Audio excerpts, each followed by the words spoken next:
Welcome to the Spe Salvi Institute podcast. I'm Andrew Petiprin. And I'm Bobby Mixa.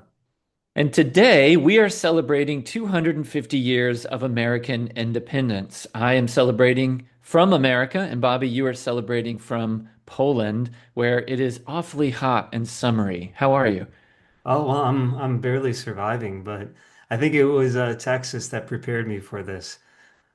But without their, we don't have air conditioning, so Well, this is surviving.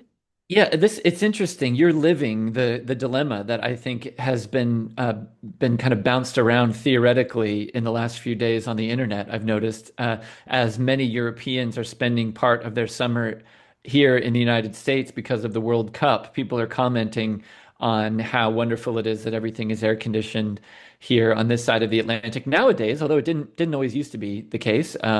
But nowadays it seems to be, and many European countries are not all that air conditioned, I suppose. And I guess this is a big crisis for some people. But I don't know. As we ease into our conversation about America, is this air conditioning question one of those one of those kind of blessings of liberty that we ought to be celebrating here 250 years into the American experiment? Well, perhaps, but when you guys like in Texas, you get the air conditioning up so much, it's like not that not that pleasurable to be, living in Yeah, a refrigerator or freezer and then go out into the sauna. So, yeah. yeah, I never quite got that. Summers were for me horrible in Texas because it was freezing inside and boiling, Hmm. and yeah, freezing inside, boiling outside. Never, I never. Yeah, yeah, I admit I don't like them either. I really don't. And there are definitely days when I think to myself, it would be impossible to live here without air conditioning, which makes me think maybe I shouldn't live here. You know, I mean, I don't know, but that maybe is something we can weave into other parts of our conversation today. But we want to talk about our country, the United States of America, 250 years since the Declaration of Independence. There are all kinds of celebrations afoot, and of course, we are. I think engaged in I say we, I mean, I think all Americans, but really everyone in the world, because, America is sort of the great imperial power in the world. There is quite a conversation ongoing about America's greatness, about America's shortcomings, and what to make of all of that as we're looking at 250 years. So, let me throw it to you, Bobby, to start. I mean, you're celebrating 250 years of American independence abroad. What are your kind of general thoughts for our audience about where we are as a country, 250 years in? It was kind of funny, this week was actually my last week teaching too at an international school in Krakow. And a couple of my colleagues were talking about America, a couple from, all over the world. And, a lot of times I don't know. At first, I kind of took like any criticism of America to be like, oh, coming from a good place. But, having met like a whole group of Americans here in Krakow last week, I got a little sensitive, and also like I felt like a need to defend my country when some Hmm. people were just knocking America as this just evil empire.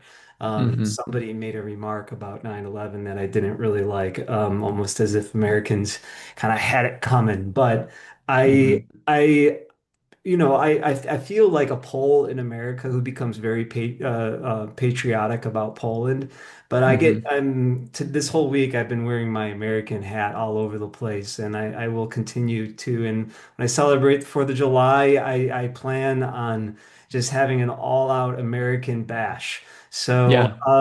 yeah, I feel like over here I think I was a little bit uncharitable in my criticism while I was in America. And I feel like here there's something about maybe not like America, but Americans that I Hmm. really, really appreciate. Um, and what people may see as a criticism, what they mean to be critical of, like the naivete and maybe lack of internet, like knowledge of other countries and other civilizations that Americans have. I don't know. It's kind of endearing to me, really. I Hmm. there's nothing like a polite and like really interested American. who like isn't maybe ashamed to say, "Hey, can you tell me more about something?" That maybe an international crowd would be like, "Well, shouldn't you already know about this? I'm shocked that you have, so little clue about this other part of the world." But Right. I feel like a real eagerness in Americans sometimes to really learn, and there's a curiosity there that I don't Hmm. find in other cultures. So, anyways, I could go on, but I'll just stop there. Yeah, I remember I've always been like you. I mean, I've always been like very interested in foreign cultures and languages. And, so to me, like when I lived in England, I found it very refreshing at first that, the BBC News is always going to lead with something that's going on in Africa or Asia or, I Yeah. mean, it's always about the world. It's always about, Hmm. these sort of, and I loved that Yeah. to a degree. Yeah. But then there was a part of me that like, every once in a while it would sort of come up that, in conversation with someone like, oh, well, you know, even while I'm expressing my appreciation for the BBC or whatever it is, people will say, oh, unlike in America where, you don't know anything about what's going on in the world. And I remember eventually just kind of feeling like, well, with respect, like, why would we? Like, why would your typical American need to know those things? I That mean, was my reaction. yeah, I mean, like when you're the biggest and best country in the world, according to various metrics or whatever, not Yeah. necessarily in like an objective sense, but like, then it would almost seem like a little bit of a mark of weakness if your news was inundated with stuff that was happening somewhere other than your country or relating to things that were, not pertinent to your people. Now, that said, like, do I want to see celebrity gossip and stuff like that on national news broadcasts? No. And that does happen in the United States, which does reveal a little bit of a kind of I know. unseriousness It that is I funny don't that like. like, Yeah. with the Venezuelan the earthquake in Venezuela Hmm. happening. I think I knew more about the latest cat fight in WNBA than Hmm. the tragedy in Venezuela. So Right. Right. there is, yeah, that problem. And like watching the BBC, I remember it was when I was my first time abroad in Spain, there was actually a white Jamaican guy of all things. He told me that like, okay, what news outlets I should be looking at, not just the BBC, but to have a little bit more of an awareness of what's going on in the rest of the world. Because like, if you asked me about like the history of Indonesia in the last 50 years, I have no idea. Absolutely no Sure. idea. So also teaching at an international school in which we have the IB and having to teach the history there, it's really taught me an awful lot about, all the different parts of the world. So I'm greatly appreciative of that. But at the same time, there's not as much of a pressure on Americans to have to, first of all, learn a foreign language. Also, you don't have to necessarily know all the details about what's going on in all these different areas of the world. It's just not, it's not, I don't know, like necessarily in as pertinent to the world that you're in at the moment. And Hmm. I think it should be, but I think sometimes what's interesting too is when sometimes I get these criticisms about America, the person will then explain or say something about American culture or America, and I'm like, whoa, maybe you should go to America yourself because what you just said is way off. Yeah.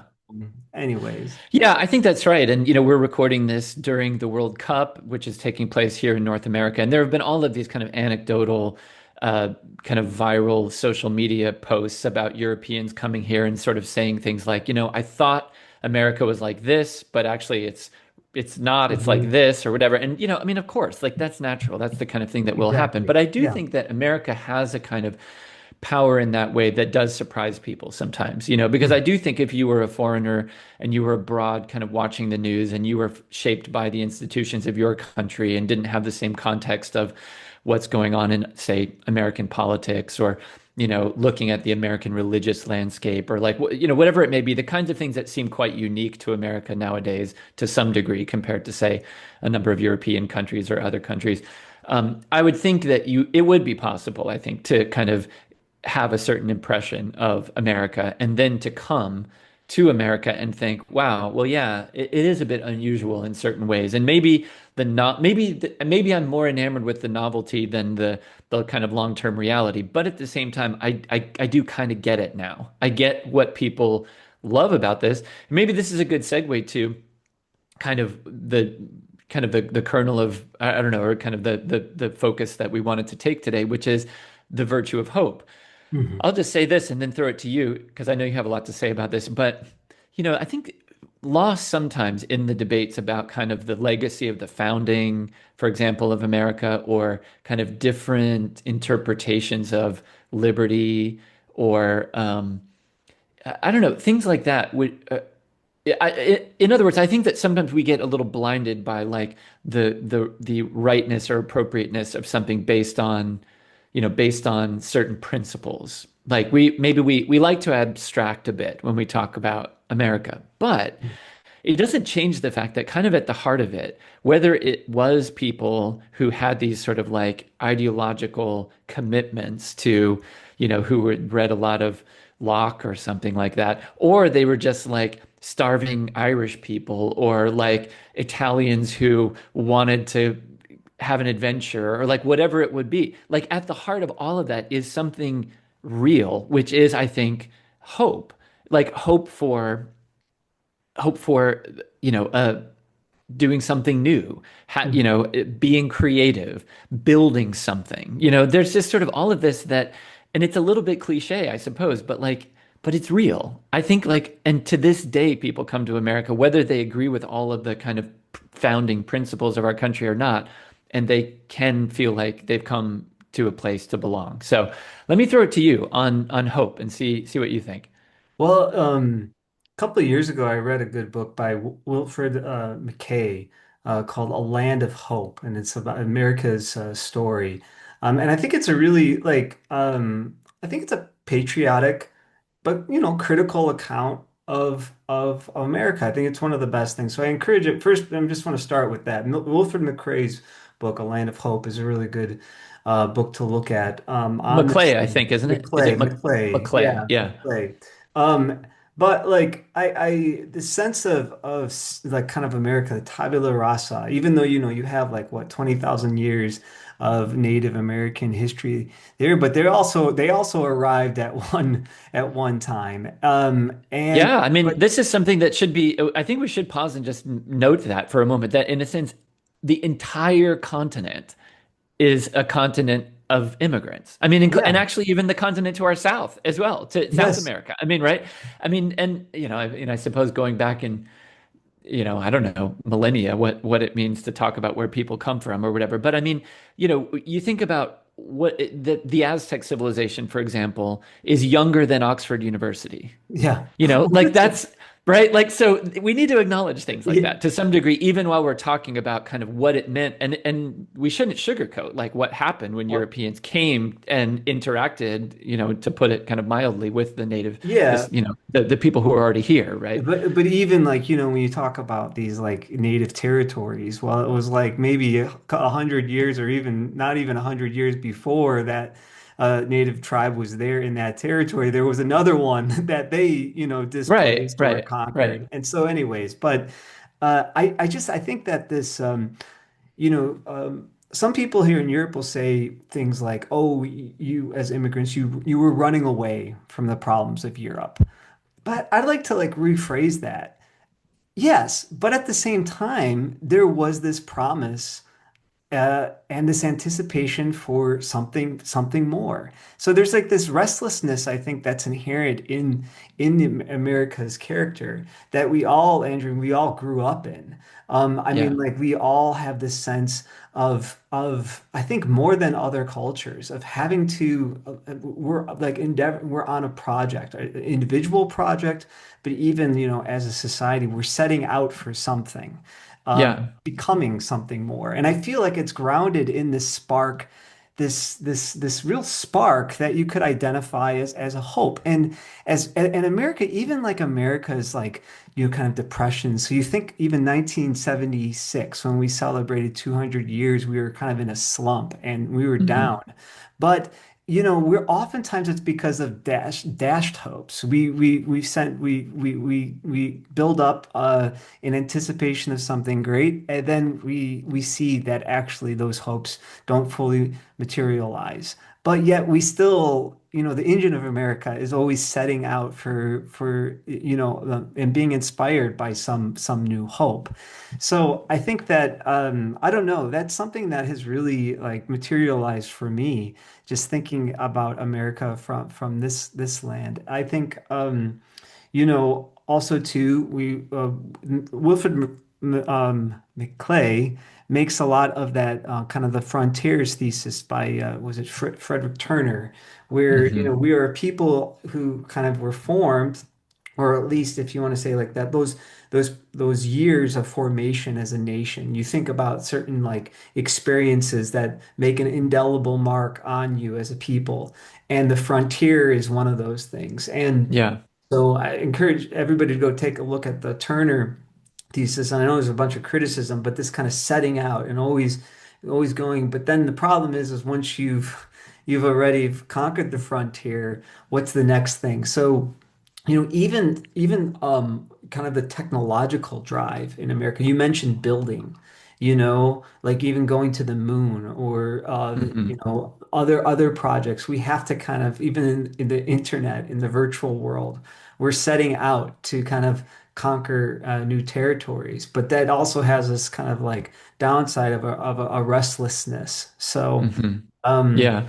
yeah. Yeah, I was thinking about the line from Stairway to Heaven. There's a feeling I get when I look to the west, and my spirit is crying for leaving. Yeah. Robert Plant's great line, and obviously there's a kind of like mysticism embedded in that kind of westward look, right? And I do think that, and McClay might talk about this, but I know It others have does, as yeah. well. That like it should not be.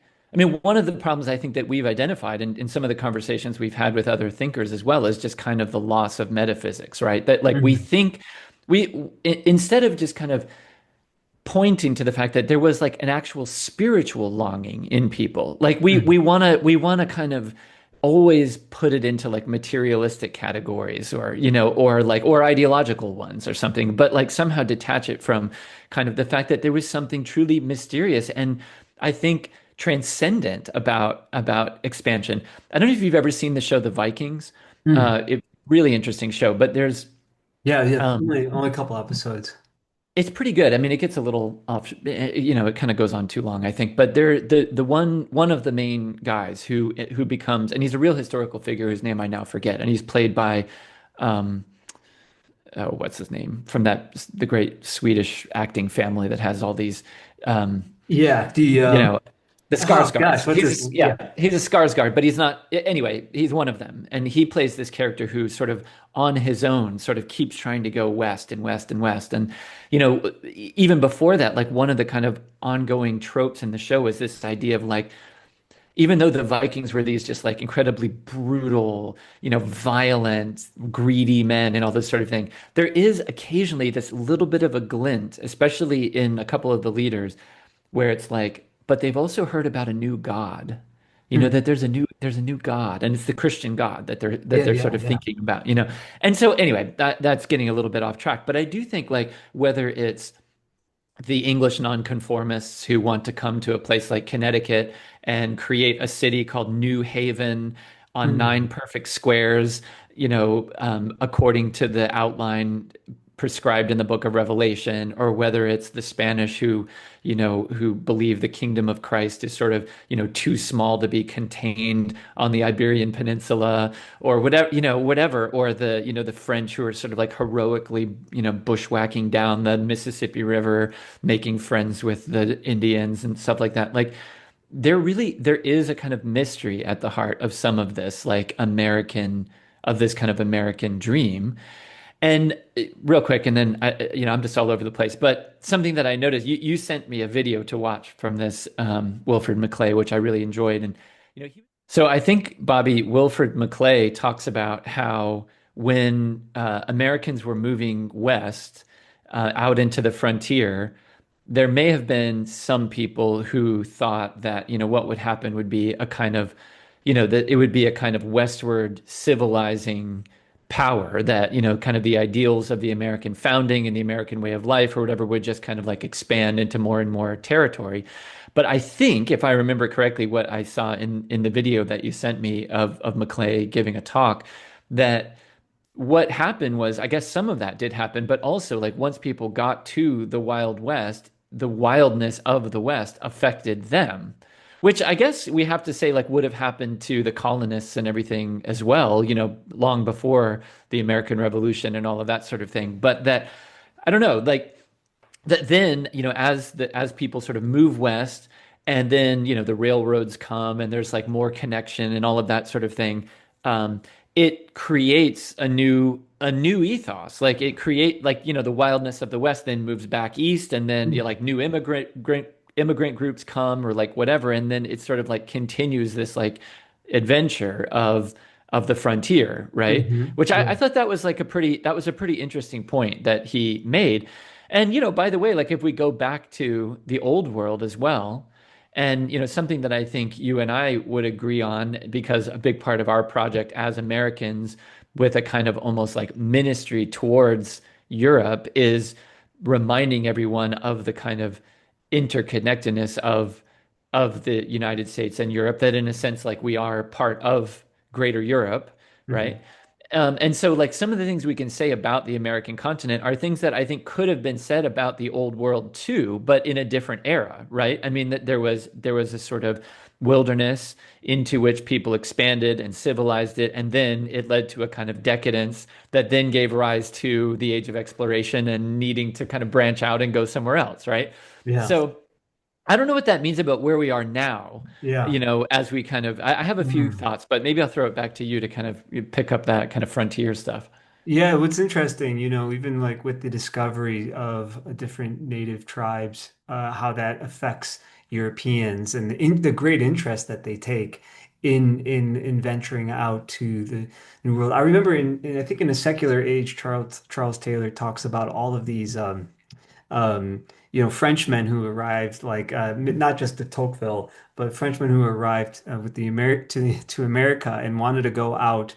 And this is during kind of like the peak of romanticism, and they just wanted to go take me out to the West. And the West at that time was like Michigan, and so they just want to go commune with nature and the Hmm. sublimity of it all. And the Americans just had a really hard time understanding this. So I mean, they take them out there because they're getting paid well, but they didn't quite understand that. But what was interesting is just the insights too of some Europeans on like what was going on in America. I mean, de Tocqueville in his second part of Democracy in America, he says that the Americans are the most Cartesian of all people. They just Hmm. don't, they've never read a page of Descartes, but really insights, but also then Americans kind of influence on Europe.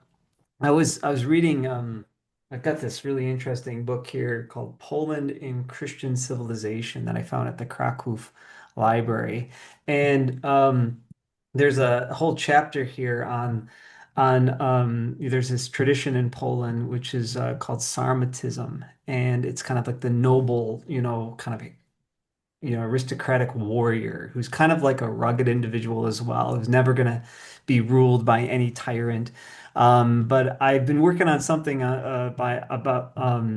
about some of the Europeans who came out to participate in the Revolutionary War, and two of them, Kosciuszko and we say Pulaski, but Puławski Hmm. came out to the end, and especially Puławski. He, as the founder kind of the American, they call him the founder of the American Cavalry, but he was part of that kind of Sarmatism, um, that Sarmatism movement, and this kind of noble. He really, what the Americans appreciated about him and what he appreciated about the Americans was this.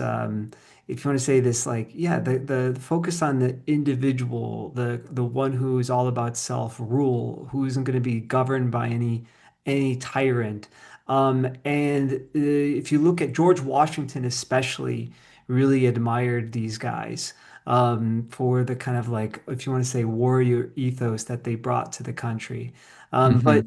I love like the mutual kind of exchange between Europe and America, and like you said, with the West, and in some ways, Americans realizing something that's already in Europe. It's just taken to a certain extreme.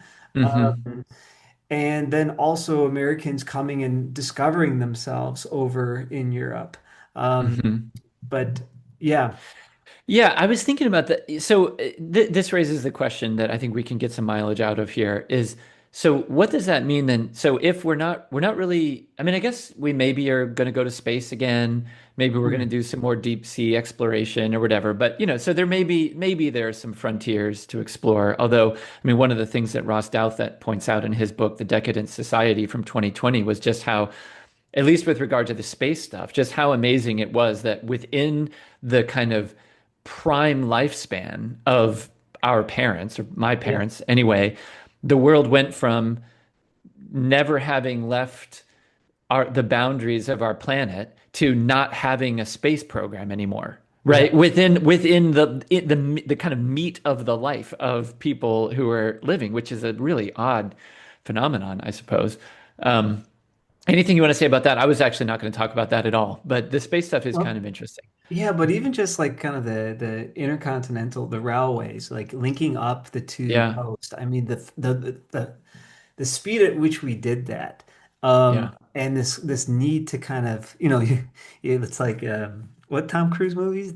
I feel the need for The Need for speed. Speed, Top Yeah, Gun. this Yeah, this yeah. American kind of like you just got to set out, and Mhm. and also there's a certain like yeah, it has to be fast, and we always talk about being on the open road as such a Yeah. kind of a American I don't know, experience that it's interesting that we were able to do all that stuff. Do you think that like I always wonder, I heard somebody say that like okay, looking at the various civilizations like the Greeks, the Romans, you could say even Chinese civilizations, but the barbarian kind of ethos. This you look at like the going on adventure. Maybe you have this in the Greeks as well with like Jason, but this need to kind of just always set out. Like that's Yeah. why maybe like things like Odysseus, his character, I don't know, resonates so much with Americans. It's like they say that when I think and McClay talks about this when um, we should have had like a play, or maybe they did have something on this. I think there it is that when after Odysseus is back in Ithaca and he gets tired of Penelope, he has to just set out again. But that being a very kind of American thing, like in Huckleberry Finn, Hmm. like how does it end? He has to set out once more. Um, Yeah, I mean, I think that the story of kind of homecoming or sort of traveling and homecoming is like at the heart of the Western experience for sure. And I think that it has played out in a very real, I don't know, kind of palpable way from the age of exploration, certainly through all the kind of colonialization and the founding of the New World and all of that sort of stuff for sure. I wonder now, you know, thinking in terms of, okay, we've done the railroads and mhm. and high speed travel and the internet and all these kinds of things. Just as kind of the westward moving Americans kind of influenced the rest of the country kind of back again. I do think to myself that, and maybe this is kind of unspoken at the heart of some of what's been motivating us in the Spe Salvi Institute with our interest in Europe. But, at some point, maybe we look back to the old world I and sort of say there's kind of a frontier there, right? I mean, I was it's, thinking exactly that. yeah, I mean, and then in some respects, it's like we look back there and we may say to ourselves, look, I get it that there are Americans all around. I mean, sorry, that there are Europeans all around America right now drinking, putting ranch dressing on their salads and talking about how much they love Buc-ee's and Yeah. Walmart and stuff like that. But like, at the end of the day, like that's not what I like about America at all. There are lots of things I do like about America. I do love being able to jump in the car and just that feel of the open road and there are many, many other things besides, but I also really like the fact that, um, it's I don't know. I mean, I think it's really wonderful actually that there's finally a movement in America to try and make our food like less toxic. And you know Yeah. what? A lot of European countries have laws that do that already. And Hmm. it's not going to be a betrayal of kind of the fierce independent American spirit to say, "Hey, maybe we could learn something from them." Likewise, last thing, and then I know you want to say some things. I was just looking online at the most livable cities in the world. So it's like so we can look at Europe from the American perspective and we can sort of say, we can throw our hands up and say, they have no air conditioning over there. They have no real economic growth, blah, blah, blah, all these things that we can criticize. But when you actually look at these kind of various, I think some of them are quite reliable and quite sophisticated indices, right, for these like so-called livability. Yeah. Like there are no American cities on those lists. None. The cities on What does those that have to lists say in are the recent list? What's at well, the some top? some of I mean they vary a little bit, but like some of the cities that always show up on those lists are Copenhagen, Okay. Yeah. Lisbon, Vienna, Amsterdam, Barcelona, places like that, right? And then, further afield places like Seoul, Tokyo, which is like we think of as this sort of mega city, but it's actually considered quite a livable city. And the Yeah. metrics used to determine that are things like the quality of the air and the ease of public transportation and some things. And some of those are just things that I guess a lot of Americans don't care about. But I also do think, Bobby, that there are more Americans who do care about that now than Yeah. maybe have in the last few years. And one of Absolutely. the reasons why is they're going to Europe. Yeah, I know. And they go there and they're like, you know what? Okay, maybe I'm not going to live here all the time. Maybe I'm going to spend most of my life driving on big highways and going to Buc-ee's and whatever. Fine. But I can see in this something that I would kind of like to have. As we're thinking about future generations and what it means to kind of belong to a city and to a community. So I'll just make that's my point. That Well, maybe it kind of is looking back in the other direction now a little bit. I think so. Yeah. Like now that I mean, maybe, my parents when they were young weren't able, not a lot of people were able to go over to Europe and experience these things. Maybe a select few, but certainly my generation, a lot of us, I mean, with maybe wealthy boomer parents, were able to go abroad and experience these things. And I remember my first time in Spain. And then just using, the metro there all the time and just walking around and feeling relatively safe and also looking at just the way these Spaniards were living, I was like, man, why don't we have this? Or maybe we did have that, and Hmm. what the heck happened? And Hmm. I just find that even amongst my younger cousins who are now like one of my cousins, little Tommy, Tommy is in Prague right now. He might come out to Krakow in a couple days, but he's just like he's just loving it. His dad, I don't think my Uncle Tommy. Okay, so it's little Tommy and my Uncle Tommy. I think my Uncle Tommy went to Europe until he was like in his 50s. Um, but I think, and the same, my dad, much later, much later. But I think there are a lot of people who are like, yeah, I know, I want to live that way. So when I saw the article though about Europeans saying, wow, man, why don't we have all these things over in Europe? This is so great here in America. Almost every single student that I've taught in Krakow here, when I ask them, would you want to move permanently to America? To the students who've already been there for a long time. And maybe they're pretty young, so maybe the America that they know is very different than the one that, not just because of nostalgia, but what I knew back in the good old days in the 90s. But none of them say they want to live in America. Hmm. So which is interesting. I mean, I always thought, heck, I thought people are lining up, Hmm. to now granted, these people aren't in like huge economic hardship right now, so it's a little bit Right, of a right. different story. Um, now, but definitely in Krakow, I mean, somebody asked me the other day, like, where are the dangerous parts of Krakow? I'm like, heck, I've never, probably in the center with drunk Hmm. Englishmen who are Hmm. upset about, whatever game they just lost. Okay. That's like the most dangerous spot. But I've Yeah. always felt completely safe here. Transportation wise, Krakow is not as good as some of these other places, but it's like really easy to get around. People, for the most part, are pretty skinny. And when I look at what they're eating, I mean, I'm kind of like, oh, wait a minute here. It's not like they have the healthiest diets. But for Hmm. the most part, there is a tradition of actually cooking your own stuff, having a little Hmm. garden. And I think a lot of Americans, especially our age, you're a little bit older than me, Andrew, but like people, I think generally younger crowd want to bring some of those things back home. So when you mentioned, hey, the next frontier is Europe, that's exactly what I have in mind. And this is partially why, heck, man, I'm not like, hey, Europeans, watch out, we're coming to conquer and make, this wild East. But we're gonna bring people over here to bring a lot of those experiences back to America. Yeah, and something that we've talked about a lot too is that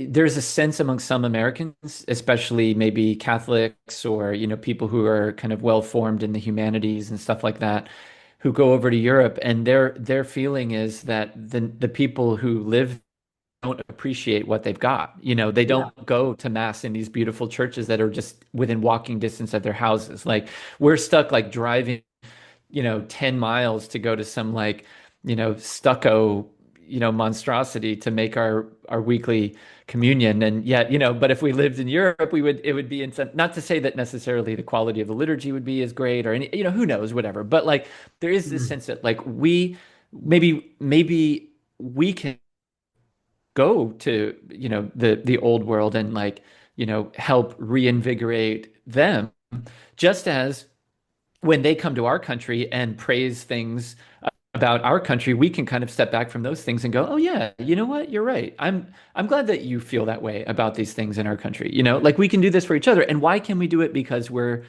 connected.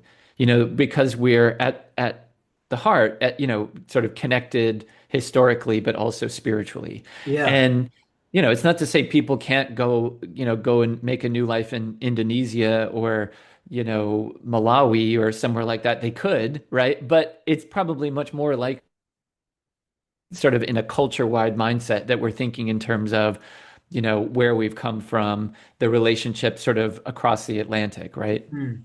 You mentioned Remy Bragg a lot and his book Yeah. on what is it, the eccentricity of the Yeah. West, Eccentric culture. eccentric Yeah. culture. Yeah. Yeah. It is interesting that this kind of always is looking beyond is something that maybe just marks us as a people, which we share with the Europeans. And so I think that then is grounds for, yeah, also kind of mutual discovery as we both maybe set out again to kind of learn from each other. So it's interesting too, even though you have like the Mongols coming out to the West, it's interesting. I mean, I don't know enough of this history. Maybe you can help me with this, Andrew, but you don't have much of a thing where it's like somebody from the East is going to intentionally set out to the West to then, I mean, bring back all the findings. And there's such a great interest in the East about the Hmm. West. It's it's no, it's that's the Middle Kingdom. But yet you have this tradition like with Marco Polo, and I don't think it's just about, trade. Um, about exploring these exotic lands and we talked about the looking to the west. I mean, think about going to like all the way back to Plato and the myth of Atlantis, which is Yeah. in the west, and then picking up on that Francis Bacon's New Atlantis, which Hmm. is in the west, and there Yeah, is well, I mean, even think about, you mentioned Marco Polo before, but I mean, like, even think about kind of the motivation for a lot of the exploration during the Age of Exploration was, okay, like, we know the East is over there. We know how to get there, yeah. but surely there's another way to get there. And what if we went the other direction? Who knows what we would find if we went that way? And it's probably going to be a lot more mysterious and dangerous to be sure, but we're Oh up for yeah. it. That's what we want? Yeah. Yeah, reading it like Christopher Columbus, I know he's being heavily criticized these days, but come on, give the man some credit. He set Yeah. out and Yeah. really took a risk. And how many times did he go back? And it's Quite a amazing few, how and yeah, and daring. before he Yeah. made the journey under the Spanish flag, he explored, I think, way up north. I think he went out to like the Windward Islands. I mean, he did all kinds of exploring before he, made the what became kind of his really famous voyage, right, to come all the way to what we now call the New World.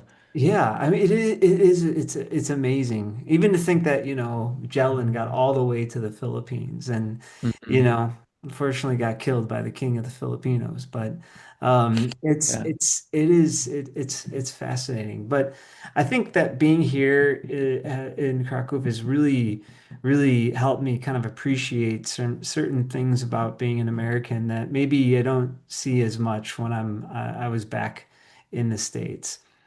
yeah. Well, I was thinking in just the few minutes that remain of our conversation, maybe there are things we could, I'm putting you on the spot here, but like things Oh. that we could just sort of, talk about in appreciation of our country. Mm. So it's been 250 years since the Declaration of Independence. And I were both born in America. Our parents were both born in America. Our grandparents were born in America. Um, we were shaped by our country's institutions. And, something that we've talked about a number of times is just like whatever one makes of the founding, whatever one makes of liberalism, whatever one makes of kind of the state of faith in our country or our economic system or whatever it may be. It's like patriotism is a good thing. It's good to love Yeah. your country. And we want to see it succeed. So, what are some things that give us hope about our country, Bobby? Hmm. Well, I think the thing that I like the most about, like, especially American when I meet Americans out here, um there's like this like instant familiarity. Like, I don't know, every time when I see Americans I just start grinning. I don't know. It's there's like also that like we're kind of like all at the same level, kind of. Like there Hmm. really is a sense of like, I don't care if you're the wealthiest guy in the world. I don't care what family you come from. But I feel like we're all kind of like participating in this thing together. Hmm. And this kind of, I don't want to say like a egalitarianism of America. But I think it's true. I think that Americans really have that. I appreciate that, and Hmm. my great the closest family that I have to Europe is my great grandparents on my dad's side came over, but I mean they loved America and they felt like they were partaking in this great, this great new nation. So, America's ability to kind of welcome these immigrants and Hmm. integrate them, and they love baseball. They took Hmm. pride in being from the South Side of Chicago, which is like, I mean, that was passed on to me.